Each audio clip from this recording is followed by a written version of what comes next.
Friends, ನಮ್ಮ ಕೋಲಾರ ತೇರಹಳ್ಳಿ ಬೆಟ್ಟಕ್ಕೆ ಹೋಗುವ ದಾರಿ. ಫ್ರೆಂಡ್ಸ್, ದಿನಪೂರ್ತಿ ನಾವು ನಮ್ಮ ಆಫೀಸು ಕೆಲಸಗಳು ಅಂತ ಬ್ಯುಸಿಯಾಗಿರ್ತೀರಿ.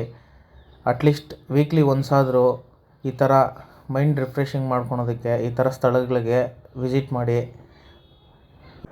ಗಾಯ್ಸ್, ಪ್ರಕೃತಿ ಎಷ್ಟು ವಿಸ್ಮಯ ಅಂದರೆ, ನಾವು ಎಷ್ಟೇ ಟೆನ್ಷನಲ್ಲಿರಲಿ, ಎಷ್ಟೇ ನೋವಲ್ಲಿದ್ರೂ ಈ ಥರ ಒಂದು ಬೆಟ್ಟಕ್ಕೆ ಅಥವಾ ನೇಚರ್ ಇರೋ ಜಾಗಕ್ಕೆ ಬಂದರೆ ಆ ವೈಬ್ಸೇ ಒಂಥರ ಬೇರೆ.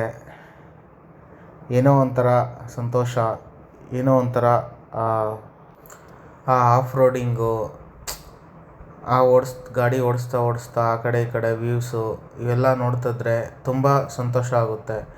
ಬಟ್ ಏನಂದರೆ, ಇತ್ತೀಚೆಗೆ ತುಂಬ ಜನ ಈ ಥರ ವೈಬ್ಸ್ನ ಎಂಜಾಯ್ ಮಾಡೋದು ಬಿಟ್ಬಿಟ್ಟು ಬಾಟಲ್ಸ್ ಅಂತೆ, ಪ್ಲ್ಯಾಸ್ಟಿಕ್ಕು ಈ ಥರ ಜಾಸ್ತಿ ಇದೆ.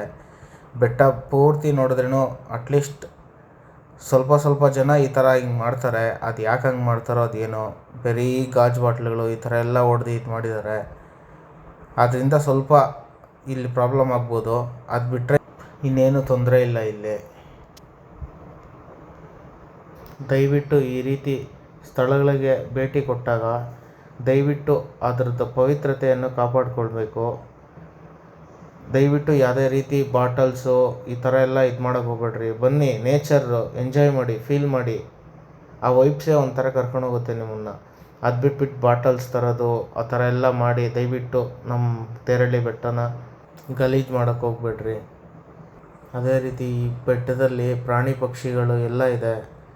ನೀವು ಈ ಬಾಟಲ್ಸು ಹೊಡಿಯೋದ್ರಿಂದ ಈ ಥರ ಎಲ್ಲ ಮಾಡೋದ್ರಿಂದ ಅವಗೂ ತೊಂದರೆ ಆಗುತ್ತೆ. ದಯವಿಟ್ಟು ಆ ರೀತಿ ಮಾಡೋಕ್ಕೆ ಹೋಗ್ಬೇಡಿ. ನೋಡಿ ಫ್ರೆಂಡ್ಸ್, ಇದು ನಮ್ಮ ಕೋಲಾರ ಫುಲ್ಲು ವ್ಯೂವೇ ಕಾಣಿಸುತ್ತೆ. ಇದು ವ್ಯೂ ಪಾಯಿಂಟು. ಇಲ್ಲಿ ಹೋಮ್ ಸ್ಟೇ ಸಹ ಇದೆ, ಎಲ್ಲ ಫೆಸಿಲಿಟೀಸು ಇದೆ ಇಲ್ಲಿ. ಯಾವ ತೊಂದರೆಗಳು ಇಲ್ಲ ಇಲ್ಲಿ. ಅದೇ ರೀತಿ ಮೇಲೆ ಸಾಗ್ತಾಯಿದ್ರೆ ನೋಡಿ, ಇದು ಫಸ್ಟ್ ಊರು ಫ್ರೆಂಡ್ಸ್. ಇಲ್ಲಿ ನಮ್ಮ ಪುರಾತನವಾದ ಶಿವನ ದೇವಸ್ಥಾನ ಕೂಡ ಇದೆ ಈ ಊರಲ್ಲಿ. ಈ ಊರಲ್ಲಿ ಮನೆಗಳು ಸಹ ಮತ್ತು ಅಂಗಡಿಗಳು ಎಲ್ಲ ಇದೆ. ಏನು ಇಲ್ಲಿ ಕೊರತೆ ಅನ್ನೋಂಗೆ ಇಲ್ಲ ಫ್ರೆಂಡ್ಸ್. ಏನು ಬೇಕಾದರೂ ಎಲ್ಲ ಸಿಗುತ್ತೆ ಇಲ್ಲಿ. ಅದೇ ರೀತಿ ನೆಕ್ಸ್ಟ್ ಊರ ಕಡೆ ಸಾಗ್ತಿದ್ರಿ ನಾವು. ಹಾಗೆ ಹೋಗ್ತಾ ನೆಕ್ಸ್ಟ್ ಊರು ಇನ್ನೇನು ರೀಚ್ ಆಗಬೇಕು. ಆ ಟೈಮಲ್ಲಿ ಒಬ್ಬ ತಾತ ರಪ್ ಅಂತ ಪಾಸ್ ಆಗ್ತಾರೆ ನಮ್ಮ ಮುಂದೆ.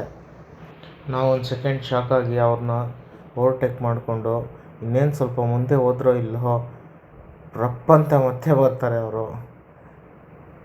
ಆಗ ಅಂದ್ಕೊಂಡ್ರಿ, ಇಲ್ಲಿರೋ ಎಕ್ಸ್ಪೀರಿಯನ್ಸ್ ಡ್ರೈವರ್ಸ್ ಮುಂದೆ ನಾವೆಲ್ಲ ಏನೂ ಇಲ್ಲ ಅಂತ. ಈ ಕಡೆ ನೋಡೋಷ್ಟೊತ್ತಿಗೆ ಅವರು ಪಟ್ಟಂತ ಪಾಸ್ ಆಗ್ತಿದ್ದಾರೆ. ಸರಿ ಅಂದ್ಬಿಟ್ಟು ನಾವು ಇನ್ನೇನು ಅವ್ರನ್ನ ಚೇಸ್ ಮಾಡೋಕ್ಕಾಗಲ್ಲ ಅಂದ್ಕೊಂಡು ಸೈಲೆಂಟಾಗಿ ಲಾಕ್ ಕಡೆ ನೋಡ್ಕೊಂಡು ಬರ್ತಿದ್ರಿ. ಇದು 2ನೇ ಊರು ಫ್ರೆಂಡ್ಸ್. 2ನೇ ಊರಿಗೆ ರೀಚ್ ಆದರೆ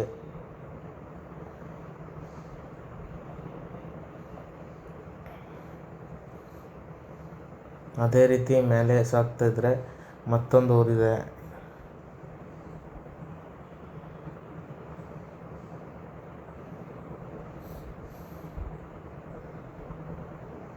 ನೋಡಿ ಫ್ರೆಂಡ್ಸ್, ಇದು ಒಂದು ವ್ಯೂ ಪಾಯಿಂಟು ಮಸ್ತಾಗಿದೆ.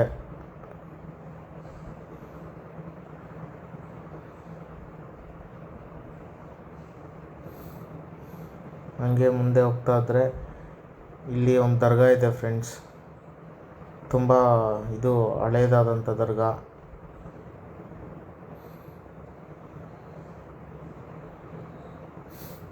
ನೋಡಿ ಫ್ರೆಂಡ್ಸ್, ಇನ್ನೇನು ಹತ್ತತ್ರ ಬಂದರೆ 3ನೇ ಊರು.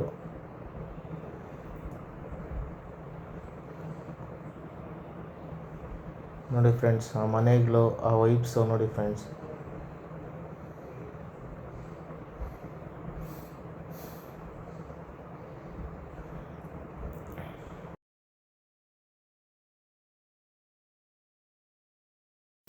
ನೋಡಿ ಫ್ರೆಂಡ್ಸ್, ಇದು ಶಿವಗಂಗೆ ಅಂದ್ಬಿಟ್ಟು. ಇದು ಸಾಂಸ್ಕೃತಿಕ ಕೇಂದ್ರ ಅಂದ್ಬಿಟ್ಟು. ಇಲ್ಲಿ ತುಂಬ ಸಾಂಸ್ಕೃತಿಕ ಕಾರ್ಯಕ್ರಮಗಳೆಲ್ಲ ನಡೀತಾ ಇರುತ್ತೆ ಫ್ರೆಂಡ್ಸ್. ತುಂಬ ಮಸ್ತಾಗಿದೆ ಫ್ರೆಂಡ್ಸ್ ಈ ಲೊಕೇಶನ್ಸ್ ಎಲ್ಲ. ನೋಡಿ, ಇಲ್ಲಿ ಮುನೇಶ್ವರ ದೇವಸ್ಥಾನ ಇದೆ, ಇಲ್ಲಿ ಕೋನೇರಿ ಇದೆ. ನೋಡಿ ಫ್ರೆಂಡ್ಸ್, ನಮ್ಮ ಕೋಲಾರ ವ್ಯೂವೇ ಫುಲ್ ಕಾಣಿಸುತ್ತೆ ಇಲ್ಲಿ.